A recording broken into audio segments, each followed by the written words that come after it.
Hi అందరికీ. ఈ mini vlog వచ్చేసి 8:35 PM టు 10 PM వరకు ఉంటుంది. సండే కదా, కొంచెం బయటికి వెళ్దామని అయితే మా వారికి కాల్ చేసి చెప్పాను. ఓకే అన్నారు. మేము ఎప్పుడు బయటికి వెళ్ళినా ఒక దగ్గరికి వెళ్తాం, లకారం ట్యాంక్ బండ్కి. ఇంట్లో డిన్నర్ కంప్లీట్ చేసుకున్నాం అందరము. హౌస్ వైఫ్గా భర్త పిల్లలే నా ప్రపంచము. కొత్త ప్రపంచం చూడాలనిపించింది ఈరోజు. అదే ఈ లకారం ట్యాంక్ బండ్కి. ఇక్కడ తప్ప మేము ఎక్కడికి వెళ్ళలేదు. ఇది వచ్చేసి అయితే అక్కడ పార్సల్ చెప్పాము, అది అయ్యేలోపు దర్గాకు వెళ్ళాము. అక్కడ ట్యాంక్ బండ్ దగ్గరే ఉంటుంది. సండే కదా, మా బాబుకి వేయిద్దామని వెళ్ళి మా ఆయన కూడా వేయించాము.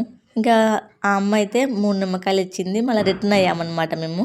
ఇంకా వెళ్ళి ఇక పడుకోవటమే, ఎందుకంటే పోయేటప్పుడు తిని వెళ్ళాం కాబట్టి. ఈరోజు సండే మాత్రం చాలా హడావిడిగా, కొంచెం హ్యాపీగా, ఇష్టమైన ఫుడ్ తిన్న ఫీలింగ్ తోటి సాటిస్ఫై అయితే అవుతున్నా. ఇది పాత బస్ స్టాండ్. నాకేమో తనంతట తాను వెళ్దామని చెప్తే ఇష్టము, తను అడిగేలాగలేదని నేనే అడిగేశాను. ప్లీజ్ అబ్బా, లైక్ చేయొచ్చు కదా. Thanks for watching. మరో మంచి